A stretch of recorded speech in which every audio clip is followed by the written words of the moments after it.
ये quadratic equation का हमारा लेक्चर नंबर 4 होगा और आज हम एक्सरसाइज के बचे-कुचे क्वेश्चन कंप्लीट कर लेंगे एक्सरसाइज 4.2 के और उसके एग्जाम्पल जितने भी होंगे वो सब हम कंप्लीट कर लेंगे। और मैं आपको यहाँ पर एक बात बोलना चाहूँगा कि मैंने यहाँ पर 2025 के क्वेश्चन पेपर सॉल्व कर डाले हुए हैं। क्वाड्रेटिक चैप्टर वाइज मैंने वहाँ पर सॉल्व कर डाले हुए हैं, तो आप जाकर उनको देख सकते हो। आपको पता लग जाएगा कि किस टाइप के क्वेश्चन एग्जाम में पूछे जा रहे हैं, क्योंकि पिछले साल के क्वेश्चन अगर आप एनसीईआरटी करके जाते हो तो देखो बहुत मुश्किल होगा आप अच्छा स्कोर कर पाओ। तो हम पहले सिलेबस देखते हैं और यहाँ पर ये वेटेज दिया हुआ है कि कौन से चैप्टर का वेटेज कितना है और ये यहाँ पर क्वाड्रेटिक इक्वेशन दी हुई है। तो क्वाड्रेटिक इक्वेशन के अंदर हमारे यहाँ पर दो टाइप्स है उनको सॉल्व करने के तरीके हैं। एक तो हम ये फैक्टराइजेशन मेथड से सॉल्व करेंगे और दूसरा तरीका है हमारा क्वाड्रेटिक फार्मूला। तो हमारे पास ये क्वाड्रेटिक फार्मूला दे रखा है और फैक्टराइजेशन मेथड से इनको सॉल्व करने के दो तरीके हैं। मैंने आपको सिखाया था कैसे सॉल्व किया जाता है। अब हमारे पास जो क्वेश्चन हमारा क्वेश्चन नंबर 4 है, इसके बारे में पढ़ते हैं। तो यहाँ पर है ये भी क्वेश्चन काफ़ी पूछे जा रहे हैं इस टाइप के। अगर आपने बोर्ड के क्वेश्चन पेपर को देखा हो तो find two consecutive positive integers. देखो समझो यहाँ पर क्या कह रहा है। उसने ये बोला है कि हमारे पास जो कॉन्जिक्यूटिव इंटीजर्स होते हैं, इंटीजर्स का मतलब हो गया पॉजिटिव होने चाहिए। इंटीजर्स का मतलब तो केवल 0 1 2 3 -1 -2 -3 ये भी होता है, लेकिन उसने यहाँ पर क्या बोला है, पॉजिटिव इंटीजर्स। पॉजिटिव इंटीजर्स का मतलब केवल आपको पॉजिटिव। अब आप कहोगे जीरो भी इंक्लूड करेंगे क्या? जीरो नाइदर भी पॉजिटिव नॉर भी नेगेटिव, तो जीरो को इंक्लूड नहीं करना है। पॉजिटिव नंबर का मतलब होता है 1 2 3 4 5 और कॉन्जिक्यूटिव का मतलब हो गया लगातार। तो हमको जब भी किसी भी मतलब पॉजिटिव कॉन्जिक्यूटिव इंटीजर को लेट करना हो तो हम वहाँ पर पहले नंबर को लेट एक्स करेंगे और दूसरे नंबर को x+1। देखो अगर जिनको ये नहीं आता है तो देखो यहाँ पर मतलब वो नहीं बढ़ा सकते क्वेश्चन को। उनके लिए बहुत मुश्किल हो जाएगा, क्वेश्चन नहीं कर पाएंगे वो। तो हम यहाँ पर पहला कॉन्जिक्यूटिव पॉजिटिव इंटीजर लेट कर लेते हैं। तो let first consecutive positive integer integer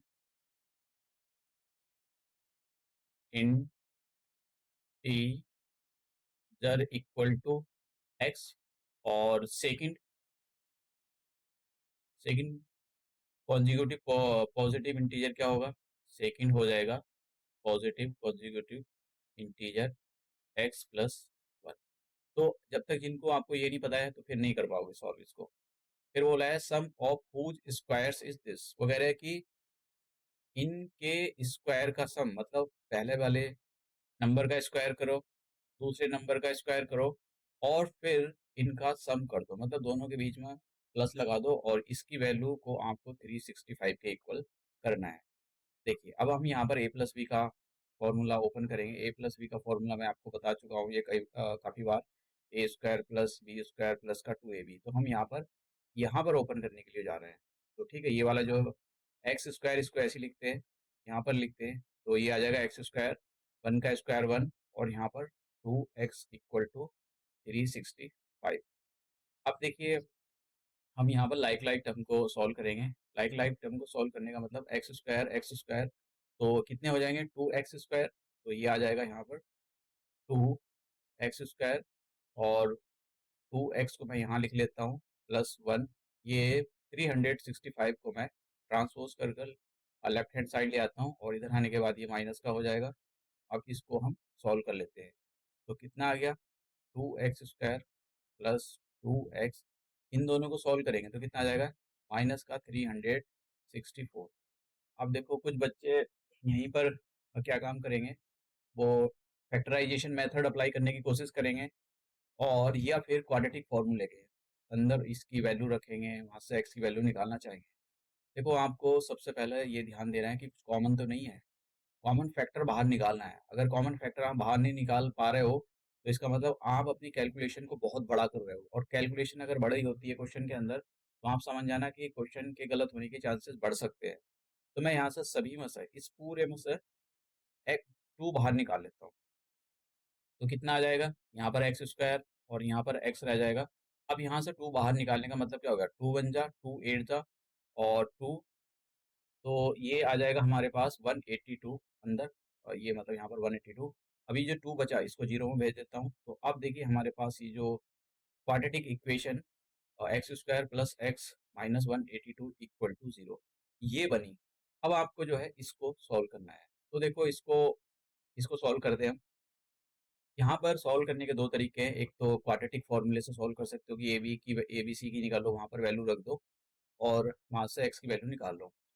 और दूसरा तरीका फैक्टराइजेशन मेथड। तो मैं आप यहाँ पर फैक्टराइजेशन मेथड बताता हूँ। तो हम क्या बोलेंगे, 2 नंबर ऐसे लाओ, 2 नंबर आप ऐसे लाइए जिनके मल्टीप्लाई करने से 182 आ जाए, और 182 के आगे कौन सा साइन लगा हुआ है? माइनस का। और माइनस करने से 2 नंबरों के कितना आ जाए?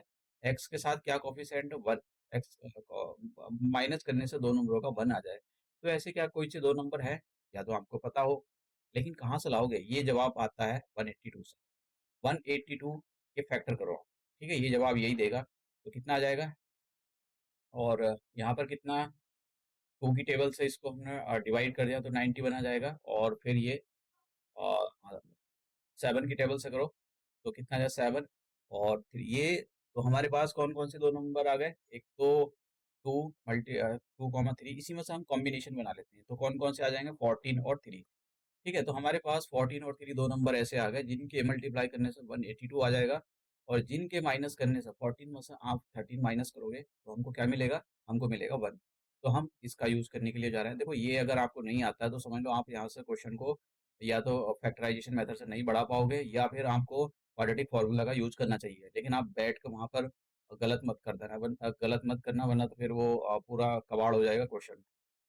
फिर वो एग्ज़ामर आपको मार्क्स नहीं देगा। तो ऐसा नहीं है कि भाई आपको ये फैक्टराइज़ेशन मेथड नहीं आ रहा तो आप जो है क्वाड्रेटिक फ़ॉर्मूले का यूज़ कर सकते हो। तो कि क्वाड्रेटिक फ़ॉर्मूले से आपका जो है कोई आंसर मतलब क्वेश्चन कट जाएगा, ऐसा नहीं होगा।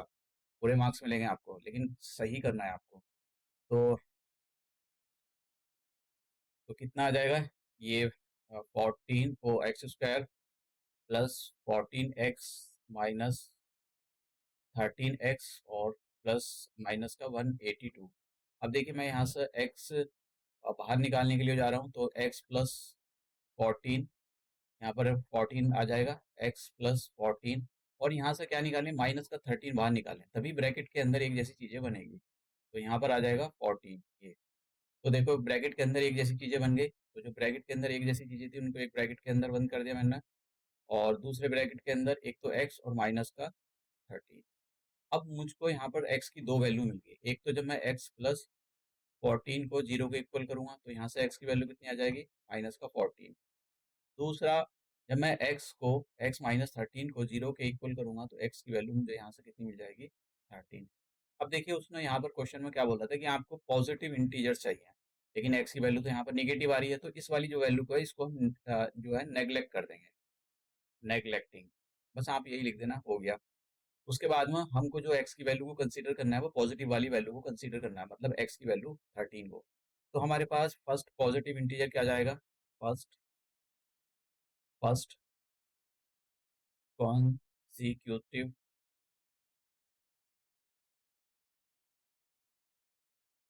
Positive integer. तो ये तो आपने x लिया था और x की वैल्यू निकालनी यहाँ पर 13। Second second consecutive positive integer क्या था हमारे पास? x plus 1। तो वैल्यू रखते हैं हम यहाँ पर, तो लिखते हैं सेकंड कॉन्जिक्यूटिव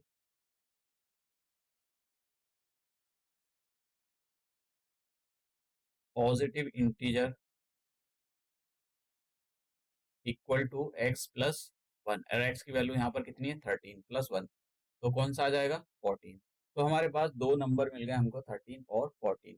तो यही हमारा आंसर था। नेक्स्ट क्वेश्चन की ओर हम मूव करते हैं। तो नेक्स्ट क्वेश्चन क्या है? देखो नेक्स्ट क्वेश्चन है, और यहाँ पर उसने ये राइट ट्रायंगल पे क्वेश्चन है, तो इस टाइप का कोई हमारे पास एक, मैं बता देता हूँ आपको।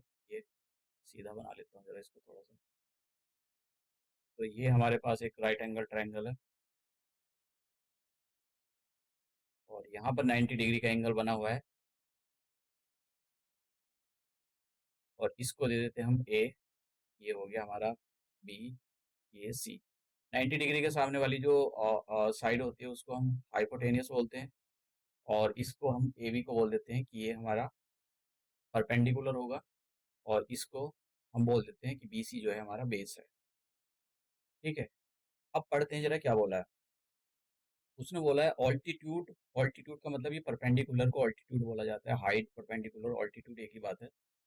Altitude of a right triangle is 7 centimetre less than its base. वगैरह इसका बेस जितना भी होगा इसका परपेंडिकुलर उससे 7 सेंटीमीटर कम होगा। If the hypotenuse is 13 centimetre. और हाइपोटेनियस की वैल्यू इसने कितने दी है यहाँ पर 13। तो हाइपोटेनियस दे रखी है और वो कह रहा है फाइंड अदर टू साइड। वो कह रहा है कि परपेंडिकुलर निकालो।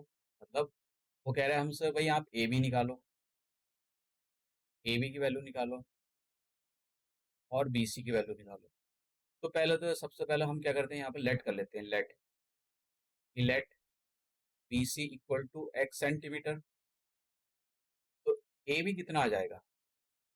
उसने ये बोला है कि जो ऑल्टीट्यूड है वो कितनी है 7 सेंटीमीटर लेस है इट्स बेस। अगर बेस 50 सेंटीमीटर है, आप समझो अगर बेस को मान लो मैं मान लूँ 47 है तो ए बी कितना होगा 10।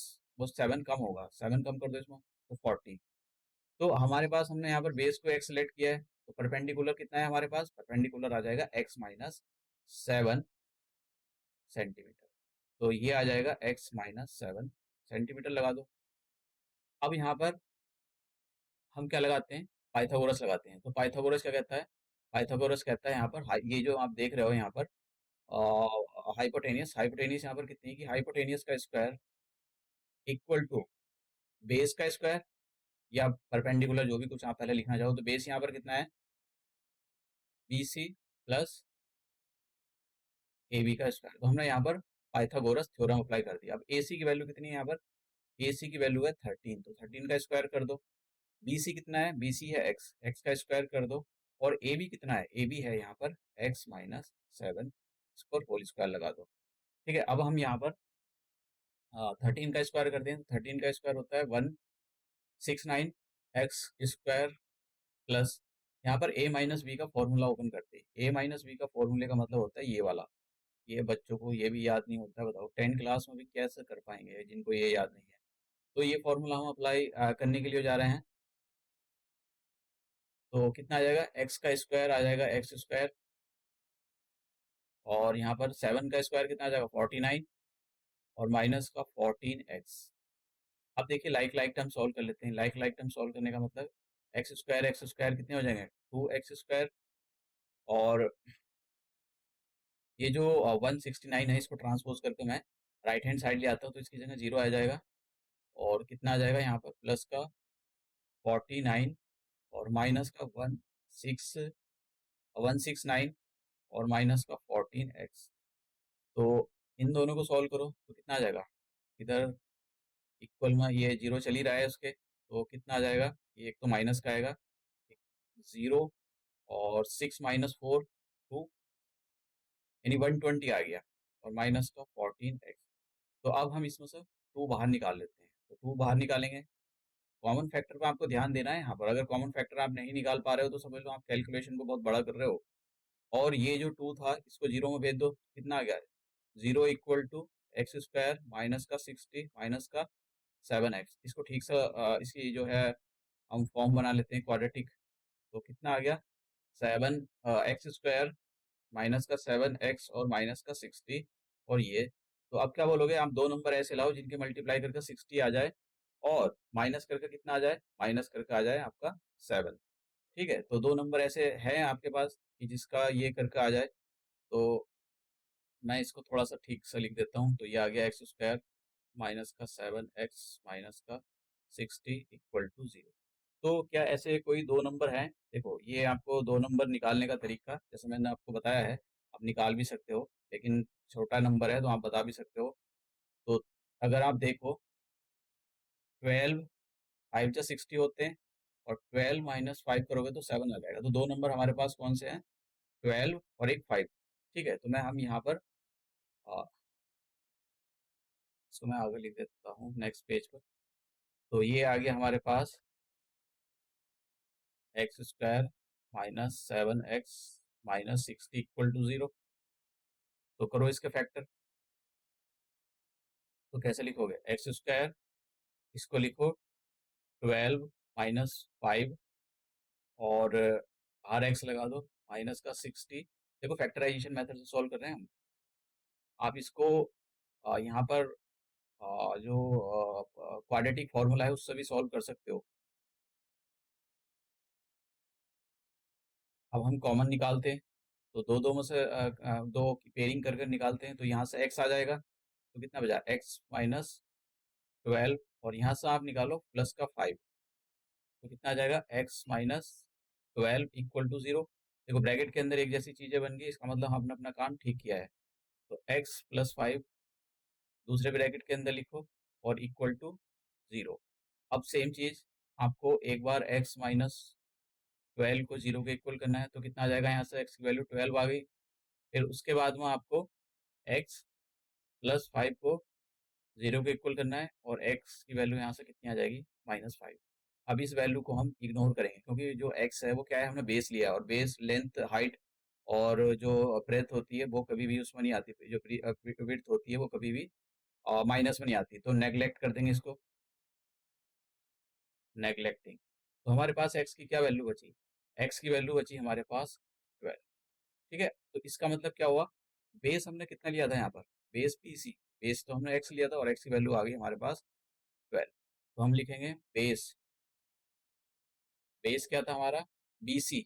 नीचे वाला जो था वो बेस था BC और BC को हमने x सेलेक्ट किया था और x की वैल्यू हमारे पास यहाँ पे 12।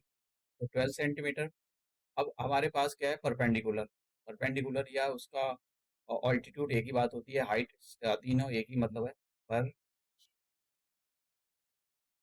परपेंडिकुलर, परपेंडिकुलर यहाँ पर कितना है? AB। ये कितना? x minus 7। तो x की वैल्यू रखो तो कितना आ जाएगा? सॉरी 7, तो कितना आ गया? 5 सेंटीमीटर। तो ये हमारे पास बेस भी निकल गया और उसका हाइट भी निकल गया। नेक्स्ट क्वेश्चन, क्वेश्चन नंबर हमारा 6 आ गया। तो क्वेश्चन नंबर 6 को पढ़ते हैं। काफ़ी अच्छा क्वेश्चन है, पूछा जा रहा है एग्जाम के अंदर। A cottage industry produce a certain number of pottery articles in a day. तो ये कह रहा है कि कोई कॉटेज जो इंडस्ट्री होती है वो छोटी इंडस्ट्री होती है, गांव वगैरह में, रूरल एरिया में लगाई जाती है। तो वो ये कोई पॉटरी बना रहे हैं, तो ये कुछ एक दिन में कुछ जो है पॉटरी से अपने आर्टिकल्स प्रोड्यूस करते हैं। बनाते होंगे 10 20 30 40, जितने भी, अभी हमको नहीं पता है। तो यहाँ पर हम जो है हम ये लेट करेंगे कि एक दिन में जो नंबर ऑफ आर्टिकल्स उसने प्रोड्यूस किए हैं वो एक्स हैं। फिर बोला it was observed on a particular day that cost of production of each article in rupees was 3 more than twice the number of articles produce on that day. ये लंबी चौड़ी बात है, इसको डिकोड करते हैं और पहले हम अपना ये करते हैं। तो लेट कर लेते हैं यहाँ पर, let number of articles produce on a day, on a day equal to x. तो हम ये मान लेते हैं कि किसी दिन उसने आर्टिकल्स एक्स प्रोड्यूस किए। ठीक है, अब फिर अब पढ़ते हैं आगे। उसने बोला है कि it was observed on a particular day the cost of production of each article. मतलब समझो जरा, मगर मान लो कि अगर एक दिन में वो, जैसे मैं एग्जांपल ले रहा हूँ, एक दिन में वो 50 आर्टिकल बना लेता है और एक आर्टिकल को बनाने की जो कॉस्ट आ रही है वो मान लो, हम मान लेते हैं कि 7 रुपए आ रही है। एक आर्टिकल को बनाने की कॉस्ट जो है वो 7 रुपए आ रही है। तो 50 आर्टिकल बनाने की कॉस्ट कितनी आ जाएगी? 50 आर्टिकल बनाने की कॉस्ट आ जाएगी 50 मल्टीप्लाई 70। इस कॉन्सेप्ट का हम ये यूज करेंगे। ठीक है, तो ये मतलब देखो इस टाइप के जो एग्जांपल होते हैं वो हमारे जो डेली लाइफ होती है उसमें यूज होते हैं, लेकिन हम क्या करते हैं उसमें ये सारी मैथमेटिक ऐसे लगाते नहीं, जोड़ करते हैं क्वेश्चन सॉल्व भी। और जैसे डेली लाइफ में हम काम करते हैं उन्हीं डेली लाइफ के तरीके से हम सॉल्व कर लेते हैं, लेकिन कभी जब यही क्वेश्चन वर्ड की प्रॉब्लम आ जाए तो फिर हमको कन्फ्यूजन होती है। आप समझ रहे हो? तो इसका मतलब ये है कि हम चीज़ों को ठीक ढंग से नहीं कर पा रहे हैं। तो अब यहाँ पर on a particular day the cost of production of each article, वो कह रहा है कि एक आर्टिकल उसको बनाना है, कुछ भी बनाना होगा, एक आर्टिकल का मतलब एक सामान बनाना होगा, उसकी जो एक आर्टिकल को बनाने की जो कॉस्ट है वो कितनी है, 3 more than twice the number of articles produce on that day. तो हम यहाँ पर एक आर्टिकल को बनाने की कॉस्ट लिख लेते हैं। लेट लेट नहीं करते, दे रखी है उसने, तो ऐसे लिखते हैं कॉस्ट ऑफ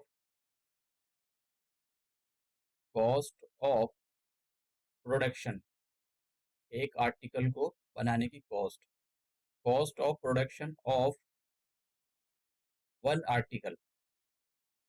एक आर्टिकल को बनाने की कॉस्ट कितनी है, वो कह रहा है कि एक आर्टिकल को बनाने की कॉस्ट है 3 मोर देन, तो 3 लिखेंगे, मोर देन की जगह प्लस का साइन लगाएंगे, और फिर क्या करना है, ट्वाइस, ट्वाइस का मतलब होता है मल्टीप्लाई करना है, किसको मल्टीप्लाई करना है, number of articles produce on that day. एक दिन में उसने जितने आर्टिकल प्रोड्यूस किए गए थे, जैसे हमने मान लिया था किसी दिन एक आर्टिकल उसने एक्स बनाए, तो इस एक्स का आपको डबल कर देना है। ठीक है, तो twice the number of articles, ये आ गया हमारे पास में। ठीक है, अब हम क्या करना है, देखो टोटल आर्टिकल जैसे मैंने बताया, उसने टोटल आर्टिकल एक्स प्रोड्यूस किए, और एक आर्टिकल की जो कॉस्ट है वो 3 + 2x है। तो टोटल कॉस्ट कितनी आ जाएगी हमारे पास बनाने की, टोटल कॉस्ट कैसे निकालेंगे इन दोनों का, जैसे ऐसे लिखेंगे, टोटल कॉस्ट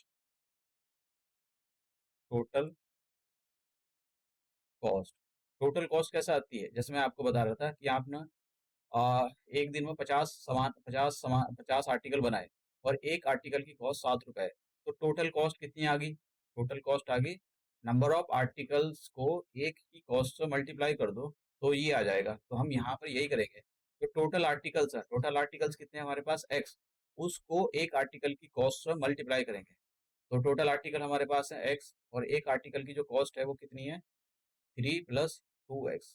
तो टोटल कॉस्ट आ गई। अभी कह रहा है कि टोटल कॉस्ट तो 90 रुपी है, ये कह रहा है ना, if the total cost of production on that day was 90 रुपी, तो बस इसको 90 के इक्वल कर दो, तो कॉस्ट की जगह यहाँ पर करना है आपको 90 लिखना है, तो कितना आ जाएगा, 90 इक्वल टू एक्स ब्रैकेट के अंदर, और 3 ब्रैकेट के अंदर आ जाएगा 3 + 2x। अब आपको अंदर मल्टीप्लाई कर देनी है, तो कितना आ जाएगा, 3x, इस x की 3 में कर दी, 3x आ गया, इस x की 2x में करेंगे तो कितना आ जाएगा, 2x², तो कितना आ गया, 90। अब ये जो 90 है, इसको मैं राइट हैंड साइड ले जाता हूँ, तो कितना आ जाएगा, ये आ जाएगा 2x², और यहाँ पर 3x माइनस का 90। ठीक है, अब देखो यहाँ से कुछ कॉमन ले नहीं सकते, यही है, यही हमारे पास रहेगा, क्योंकि कुछ भी कॉमन नहीं है तीनों में, तो इसको मैं ठीक ढंग से लिख देता हूँ, 2x² + 3x minus 90 equal to 0। तो अब क्या बोलेंगे, अब बोलेंगे दो नंबर ऐसे लाओ जिनके मल्टीप्लाई कर कर, कुछ बच्चे बोलेंगे 90, बच्चे बोलेंगे 180, देखो 180 आंसर ठीक है इसका। दो नंबर ऐसे लाओ जिनके मल्टीप्लाई, क्योंकि x² का कॉफिशेंट और ये जो यहाँ पर c की वैल्यू है, इन दोनों की मल्टीप्लाई करके देखते हैं, तो 90 × 2 80, तो दो नंबर ऐसे लाओ जिनका मल्टीप्लाई करके 80 आ जाए, सॉरी 180 आ जाए, और माइनस करके कितना आ जाए, माइनस करके आ जाए 3। तो ऐसे क्या दो नंबर हैं हमारे पास जिनका मल्टीप्लाई करके 180 आ जाए, और ए में से हम बी करें तो 3 आ जाए, ऐसे क्या नंबर जवाब देता है 180। तो 180 के आप फैक्टर कर लो, अगर आपको नहीं पता है तो फैक्टर करो, प्राइम फैक्टर, तो कितने आ जाएंगे, ये दे देगा 2 × 3 × 3 और 2 × 5। अब यहाँ से आपको कॉम्बिनेशन कर कर ये नंबर निकालने पड़ेंगे। तो देखो कॉम्बिनेशन बनाते हैं, देखो ये अगर मतलब पहला तो आपका काम यही है कि ये हो सकता है कि आपको ऊपर ही क्वेश्चन में रोके, आपसे क्वेश्चन ही सॉल्व ना हो, दूसरा यहाँ पर रोकेगा वो। तो अगर आपको ये नहीं आते हैं तो आपको क्या काम करना है, आपको अ, यहाँ पर क्वाड्रेटिक फॉर्मूला अप्लाई कर देना है। तो अगर मान लो, अगर आपने 3 और 5 को कंबाइन करके एक नंबर बनाया, और ये 2, ये 3, ये 2, तो इससे बन जाएगा हमारे पास दूसरा नंबर, तो ये बन जाएगा 12, और ये आ जाएगा 15। तो 15 और 12 की मल्टीप्लाई करोगे तो 180 आ जाएगा, और 15 में से आपने 12 माइनस किया तो 3 रह जाएगा। तो हमारे पास दो नंबर जो है यहाँ पर मिल चुके हैं। कौन कौन से दो नंबर, एक तो 15 है और एक 12 है, तो मैं इसको इरेज यहाँ से हटा देता हूँ।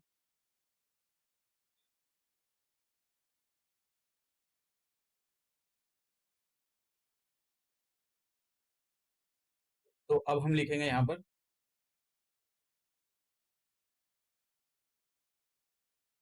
तो यहाँ पर लिखूंगा मैं 2x² और 15 माइनस 12 ब्रैकेट बंद x माइनस 90। ठीक है, तो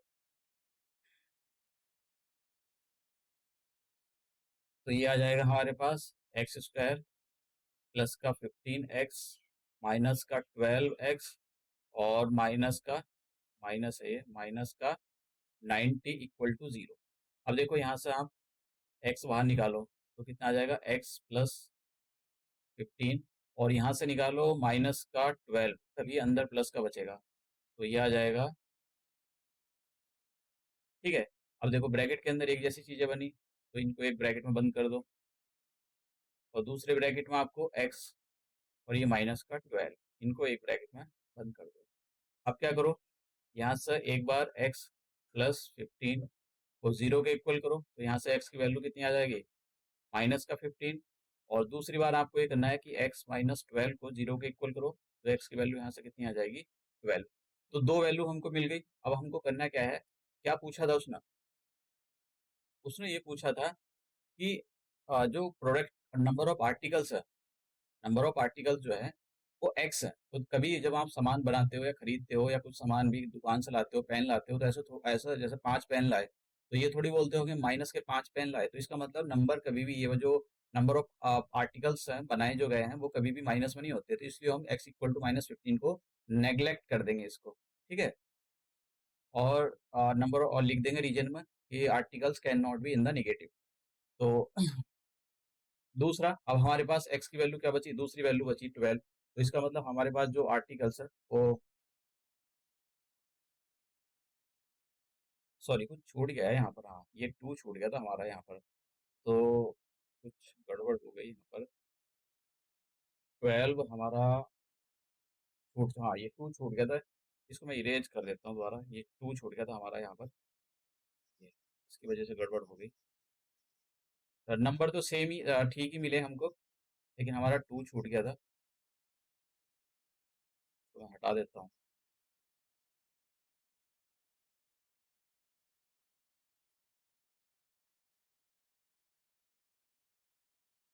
तो ये 2 छूट गया था हमारे पास, 2, ये वाला 2, इसकी वजह से थोड़ा सा 15x और माइनस का 12x माइनस 90 इक्वल टू 0। अब देखो, अब लेते हैं हम यहाँ पर, तो कितना आ जाएगा, x बाहर निकालो, तो x प्लस, सॉरी फिर से 2x प्लस 15, और यहाँ से क्या निकालना है आपको, यहाँ से माइनस का 6 बाहर निकालो, तो अगर आप यहाँ से माइनस का 6 बाहर निकालते हो तो कितना आ जाएगा, 2x प्लस 15 इक्वल टू 0। अब देखो ब्रैकेट के अंदर एक जैसी चीज़ें बन गई, तो 2x प्लस 15 और दूसरे ब्रैकेट में x माइनस 6, तो एक बार x प्लस 15 को 0 के इक्वल करो, तो यहाँ से x की वैल्यू कितनी आ जाएगी, माइनस का 15/2, और एक बार x माइनस 6 को 0 के इक्वल करो, तो यहाँ से x की वैल्यू कितनी आ जाएगी, 6। तो इस नंबर को हम फ्रैक्शन वाले और माइनस, ये जो माइनस का 15/2 है, इसको नेग्लेक्ट कर देंगे, क्योंकि जो आर्टिकल्स हैं वो एक तो माइनस में नहीं होते हैं, दूसरी बात फ्रैक्शन में नहीं आते। तो आप पेन लाते हो तो ऐसा थोड़ी बोलते हो 7.5 पेन ले आया, 8.5 पेन ले आया, तो पूरे नंबर ही लाओगे, 4 5 6 7 8 इसी टाइप के लाओगे। तो इसका मतलब क्या, इसका मतलब क्या हुआ कि हमारे पास जो एक्स की वैल्यू हो, एक्स की वैल्यू 6, इसी को कंसीडर करके हम अपना स्टेटमेंट, अपना जो आंसर है उसको निकालेंगे। तो अब क्या क्या पूछा था, उसने पूछा था नंबर ऑफ आर्टिकल्स प्रोड्यूस, उस दिन उसने कितने आर्टिकल्स प्रोड्यूस करे, तो एक तो ये बताना है, और कॉस्ट कितनी थी एक आर्टिकल को बनाने की, तो एक आर्टिकल को बनाने की कॉस्ट भी निकालनी है हमको। तो सबसे पहले हमने जो नंबर ऑफ आर्टिकल्स प्रोड्यूस किए गए थे उस दिन, तो वो कितने थे, एक्स थे, तो आर्टिकल्स, नंबर ऑफ आर्टिकल्स लिख देता हूँ सीधा मैं, number of number of articles equal to x, और एक्स की वैल्यू कितनी है, 6, यानी उस दिन उसने 6 आर्टिकल्स बनाए। Cost of each articles, cost of each article equal to कितनी है, 3 + 2x, तो x की वैल्यू रखो यहाँ पर, 2 × 6, तो कितना आ जाएगा, 6 × 2 = 12, 12 में यानी 15, तो हमारे पास आंसर कितना आ गया, 15 रुपी, क्योंकि कॉस्ट है ना, तो कॉस्ट तो आपको रुपी में निकालनी पड़ेगी। तो एक जो है कॉस्ट उस एक आर्टिकल को बनाने की जो कॉस्ट है उसकी हमने यहाँ पर निकाल दी। अब देखो, अब हमारे पास बचे ये एनसीईआरटी के जो एक्सरसाइज है तो कंप्लीट हो गई। अब हमारे पास यहाँ पर फैक्टराइजेशन मेथड से कुछ क्वेश्चन को सॉल्व करना है। एग्जाम्पल है, एग्जाम्पल 3 है, इसको सॉल्व करते हैं हम। देखो, फैक्टराइजेशन मेथड आपको अच्छे से आना चाहिए। ऐसा नहीं है कि ये फैक्टराइजेशन मेथड नहीं आ रहा है तो हर बार आप वही अप्लाई करोगे। अगर मान लो मेथड का नाम आ गया तब आपके लिए वो कंपलसरी हो जाएगा कि आप फैक्टराइजेशन मेथड से ही सॉल्व करोगे क्वेश्चन। तो क्वेश्चन क्या है हमारे पास, क्वेश्चन लिख लेते हैं। क्वेश्चन है हमारे पास 2x² minus 5x+3 equal to 0। तो क्या बोलोगे? देखो, ये जो 2 है मल्टीप्लाई और ये जो 3 है, इनका प्रोडक्ट कितना आ गया 6। तो दो नंबर ऐसे लाओ जिनका मल्टीप्लाई करके 6 आ जाए। आप बोलोगे 2 3, हो सकता है, ये भी जरूरी नहीं यही हो, दूसरे भी हो सकते हैं। और प्लस करके क्या है 5। तो दो नंबर क्या ऐसे हैं जिनका प्लस करके 5 आ जाए और मल्टीप्लाई करके 6 आ जाए। हाँ, है ना, 2 और 3, 2 और 3 है। ठीक है, तो यहाँ पर तो हालांकि 2 और 3 आ गए, जरूरी नहीं कि ये कि 2 और 3 ही आए। ठीक है, यहाँ पर जैसा आ गए तो ऐसा जरूरी नहीं होता है। तो लिखेंगे 2x² और ब्रैकेट के अंदर लिखना है आपको 2+3 और x, फिर 2x² माइनस का 3x माइनस का 2x प्लस का 3 इक्वल टू 0। पेयरिंग करके अब हम x बाहर निकाल लेते हैं तो कितना बचा 2x माइनस का 3, और यहाँ से माइनस का 1 बाहर निकालते हैं तो कितना आ जाएगा। और माइनस का 1 बाहर निकालने का मतलब आ जाएगा यहाँ 2x और माइनस का 3 इक्वल टू 0। तो देखो, ब्रैकेट के अंदर एक जैसी चीजें बन गई। तो 2x-3 को एक ब्रैकेट के अंदर बंद करो, और ये जो x बचा और यहाँ पर -1 इसको एक ब्रैकेट के अंदर बंद करो। तो यहाँ से एक बार 2x-3 को 0 पे इक्वल करते हैं। तो यहाँ से जब x की वैल्यू निकालेंगे तो कितनी आ जाएगी, x की वैल्यू आ जाएगी यहाँ पर 3/2। अब एक बार x-1 को 0 पे इक्वल करेंगे तो यहाँ से x की वैल्यू कितनी आ जाएगी 1। तो हमारे पास दो वैल्यू निकल गई। उसने यही बोला था find the roots of the equation. तो ये जो x की वैल्यू 3/2 एक रूट्स आ गया, x इक्वल टू 1 दूसरा रूट्स आ गया। ठीक है, तो ये हमने देखा क्वेश्चन। अब हम एग्जाम्पल नंबर 4 की ओर मूव करते हैं, देखते हैं कि एग्जाम्पल नंबर 4 में क्या पूछा है। Find the roots of the quadratic equation. तो यहाँ भी यही पूछा है कि आपको रूट्स निकालने क्वाड्रेटिक इक्वेशन के। क्वाड्रेटिक इक्वेशन हमारे पास दे रखी है 6x² माइनस का x माइनस का 2 इक्वल टू 0। तो देखो क्या बोलोगे कि दो नंबर ऐसे लाओ, एक तो ये 6 × 2, इनका प्रोडक्ट करके क्या आ जाए 12। दो नहीं, ये नंबर नहीं, दो नंबर ऐसे लाओ जिनका प्रोडक्ट करके 12 आ जाए, और माइनस करके कितना आ जाए 1। अब देखो, अब आप सोच रहे हो कि ये 6 और 2 ही तो दो नंबर होंगे। 6 में से 2 आप माइनस करोगे 4 आता है, ना कि 1। हमको दो नंबर चाहिए ऐसे जिनका प्रोडक्ट करके कितना आ जाए, प्रोडक्ट करके आ जाए 12 और माइनस करके आ जाए 1। तो ऐसे नंबर केवल 3 और 4 है। तो आप ये सोच रहे हो कि इन नंबरों को देखा जाता है, नहीं, इन नंबरों को नहीं देखा जाता है। तो 6x², यहाँ पर 4-3,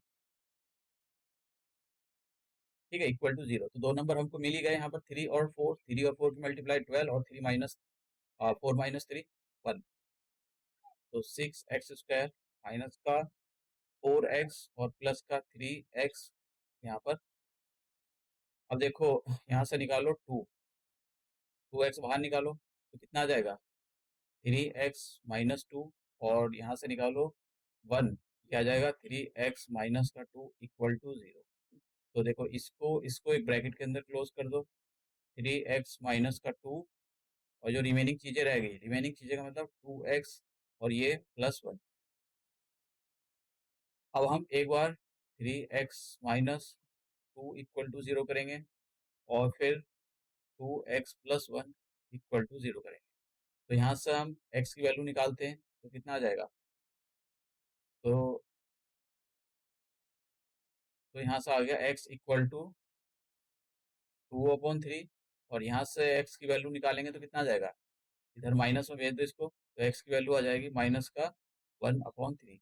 तो यहाँ पर हमारे पास दो वैल्यू आ गई x की, एक तो 2/3 और एक माइनस का 1/3। तो x की दोनों वैल्यू, इसको ये पहला रूट ये दूसरा रूट, या ये पहला रूट या दूसरा, ऐसा कुछ फर्क नहीं पड़ता है उससे। तो ये हमने देखा यहाँ पर कि अब हम अपना जो है लास्ट क्वेश्चन देखते हैं, लास्ट एग्जांपल हमारा बचा हुआ है। उसके बाद में ये हमारा एक्सरसाइज कंप्लीट हो जाएगा और कंप्लीट होने के बाद हम दूसरी एक्सरसाइज की ओर मूव करेंगे। तो जैसे ही हमारा खत्म हो जाएगा तब मैं आपको एग्जाम्पलर कराऊंगा। हालांकि मेरी एक सीरीज चल रही है पिछले साल के 2000 क्वेश्चन के, मैं तो मतलब पिछले साल के सभी क्वेश्चन पेपर सॉल्व कर रहा हूँ मैं, 2023-24 के सभी के। आप जाकर उनको देख सकते हो, आपको बहुत फायदा मिलेगा। आपको ये पता लगेगा कि किस टाइप के क्वेश्चन वो एग्जाम में पूछता है। 5 नंबर के क्वेश्चन कैसे होते हैं क्वाड्रेटिक इक्वेशन से रिलेटेड, 2 नंबर के कैसे हैं, 3 नंबर के कैसे हैं, और एक एक नंबर के क्वेश्चन कैसे पूछ रहा है वो। तो हमको यहाँ भी सेम क्वेश्चन है। तो सेम क्वेश्चन का मतलब ये है कि इसको हमको और रूट्स निकालने हैं, मतलब एक्स की दो वैल्यू निकालनी है। तो अब देखते हैं जरा इसको कि कैसे निकालोगे। थोड़ा सा ये मुश्किल लग सकता है आप बच्चों को। तो देखो, दो नंबर ऐसे लाओ जिनकी मल्टीप्लाई करके कितना आ जाए, ध्यान से देखना। मल्टीप्लाई करके तो 6 आ जाए, एक तो इस नंबर को और इस नंबर को दोनों की मल्टीप्लाई करके 6 आ जाए, और प्लस करके तो क्या, जो साइन लगा हुआ है प्लस करके कितना आ जाए, 2√6। अब ये बड़ी समस्या है भाई, ऐसे कौन से दो नंबर है जिनकी मल्टीप्लाई करके 6 आ जाए और प्लस करके 2√6 आ जाए। अरे है ना, एक तो 1√6 और दूसरा भी 1√6। 1√6 की मल्टीप्लाई करो, ठीक है। 1√6 का मतलब हो जाता है √6, वन से तो हमेशा रहता है √6। तो ऐसे भी नंबर हो सकते हैं। तो रूट सिक्स की मल्टीप्लाई करोगे तो 6 आ जाएगा। रूट सिक्स प्लस करोगे तो 2√6 आ जाएगा। तो आप समझ रहे हो। तो ऐसे क्वेश्चन आपको प्रैक्टिस करके जानी चाहिए। ऐसे क्वेश्चन हो सकता है कि आपको थोड़े परेशान करें, लेकिन ऐसे क्वेश्चनों की प्रैक्टिस करनी चाहिए आपको। तो अब हम इसको सॉल्व करते हैं। तो इस टाइप के क्वेश्चन दो जगह आपको रोकते हैं। एक तो यहीं पर रोकेंगे फैक्टराइजेशन होने से, एक एक जगह और रोकते हैं, वो आगे हम देखते हैं। तो ये आ जाएगा यहाँ पर 6 रूट प्लस 6 रूट और 3x² माइनस का 6√x और माइनस का 6√x प्लस का 2 = 0। अब देखिए यहाँ पर समस्या जो आने लगती है बच्चों को वो यही है कि भाई अब कहाँ से यहाँ से आगे कैसे सॉल्व करें, क्योंकि और कोई तरीका नहीं होता है सॉल्व करने का। तो देखो अब कैसे करते हैं सॉल्व। आप कुछ भी, अगर आप यहाँ से क्या ले सकते हो, मैं अगर आपको दिखाऊं, 3x, केवल x बाहर निकाल सकते हो ब्रैकेट के अंदर ये। और यहाँ से क्या ले सकते हो, यहाँ से आप केवल -1 बाहर ले सकते हो। तो √6x प्लस वो -2, इसके सिवाय और कुछ नहीं बनने वाला। आप समझ रहे हो। अब देखो ब्रैकेट के अंदर एक जैसी चीजें नहीं बनी, इसका मतलब कुछ ना कुछ गड़बड़ है। तो कुछ ना कुछ गड़बड़ है तो क्या आपने क्वेश्चन गलत कर दिया या फिर कुछ करना पड़ेगा। देखो क्वेश्चन ठीक है, हमको कुछ करना पड़ेगा। क्या करना पड़ेगा, आप ध्यान से देखना। दूसरा जो मैं आपको बता रहा था, ये एग्जाम एक ये क्वेश्चन है, आपको कहाँ पर रोक सकते हैं। तो आपको इसके बाद यहाँ पर रोकेंगे, ये जो फाइनल ये जो स्टेप मैंने रोक दिया है, यहाँ पर आपको ये क्वेश्चन रोक देगा कि भाई क्या कॉमन ले। तो ध्यान से देखो, ये जो √3 है, ये जो 3 है, 3 को मैं ऐसे लिख रहा हूँ √3 और ये जो √6 है, √6 को मैं ऐसे लिख रहा हूँ। देखो कोई नंबर लिखा है 5, तो 5 को आप ऐसे भी लिख सकते हो, √5 मल्टीप्लाई √5, क्योंकि √5 की मल्टीप्लाई करते हैं तो केवल 5 ही आता है। अब ये हर जगह नहीं लिखना होता है, जहाँ ज़रूरत है केवल वहीं पर इन सारी चीज़ों का यूज़ किया जाता है। तो मैंने ये कर दिया, यहाँ पर 3 को ऐसे लिख दिया। ऐसे ही √6 था, तो √6 को मैंने कैसे लिख दिया, 2। ऐसा था ये ऐसे लिख सकते हो आप।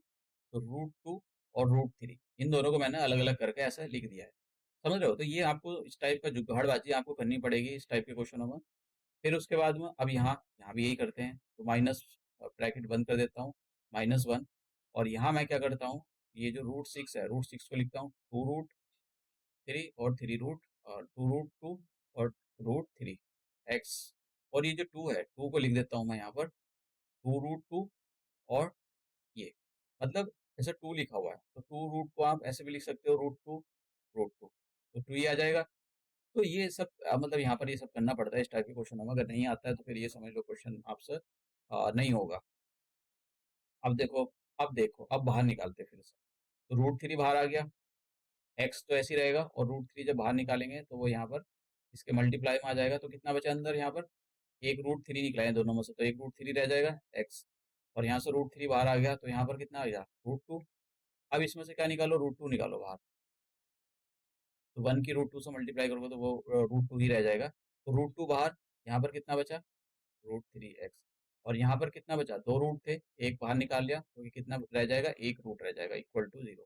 अब देखो एक जैसी चीज़ें बन गई ब्रैकेट के अंदर, इसका मतलब हमारा जो काम है वो बिल्कुल ठीक है। √3x माइनस √2 को एक ब्रैकेट के अंदर बंद करो और दूसरे ब्रैकेट के अंदर आप लिखो √3x ये और माइनस का √2। ठीक है, अब इसके बाद एक केस 1 केस 2 करके या ऐसे ही लिख दो। एक बार √3x माइनस √2 को 0 के इक्वल करो, तो यहाँ पर कितना आ जाएगा? ये आ जाएगा √3x, नीचे आ गया, यहाँ इधर आ जाएगा राइट हैंड साइड में √2 प्लस का हो जाएगा इधर आने के बाद, और यहाँ पर कितना आ जाएगा? √2 अपॉन √3। आप इसको एक स्क्वायर रूट के अंदर भी बंद कर सकते हो ऐसा। ठीक है, तो स्क्वायर ऐसे √2 अपॉन √3 ये भी कर सकते हो, या स्क्वायर रूट के अंदर 2/3 ये भी कर सकते हो। अब दूसरा, एक बार हमने इसको 0 के इक्वल कर दिया, अब करो ये वाली वैल्यू, ये दूसरा ब्रैकेट। तो दूसरा ब्रैकेट भी, अगर आप दूसरा ब्रैकेट देख रहे हो तो दूसरा ब्रैकेट में भी सेम चीजें लिखी हुई हैं। ठीक है, दूसरे ब्रैकेट के अंदर भी √3x माइनस √2 इक्वल टू 0 यही लिखा हुआ है। तो यहाँ से भी x की वैल्यू कितनी आ जाएगी? x की वैल्यू यहाँ से आ जाएगी √2/√3। ठीक है, आप ऐसे लिखो या फिर एक ही उसके अंदर बंद कर दो। तो दोनों एक्स की वैल्यू यहाँ पर सेम है, उसको कोई फर्क नहीं पड़ता एक्स की वैल्यू दोनों सेम है या अलग अलग आ रही हैं। ठीक है, यहाँ पर बस नेचर, उसने नेचर तो पूछा नहीं था, रूट्स निकालने थे, तो हमने यहाँ पर रूट्स निकाल के दिखा दिए। दोनों के रूट्स जो है एक दोनों की जो वैल्यू है एक जैसी ही आ गई है। तो अगर नेचर पूछता है तो नेचर तो हम अगले वाले लेक्चर के अंदर, नेक्स्ट लेक्चर के अंदर डिस्कस करेंगे। तो ये जो हमारा एक्सरसाइज 4.2 कंप्लीट हो गया, उसके एग्जाम्पल भी हमने कंप्लीट कर लिया यहाँ पर। अब हम नेक्स्ट लेक्चर में जब भी मिलेंगे तो हम वहाँ पर एक्सरसाइज, नई exercise nature of the roots बताएंगे। और मैं ये लेक्चर यहीं समाप्त करता हूँ। आपको इसकी पीपीटी वगैरह या पीडीएफ मेरे और टेलीग्राम चैनल पर मिल जाएगा, आप वहाँ से जाकर इनको डाउनलोड कर सकते हो।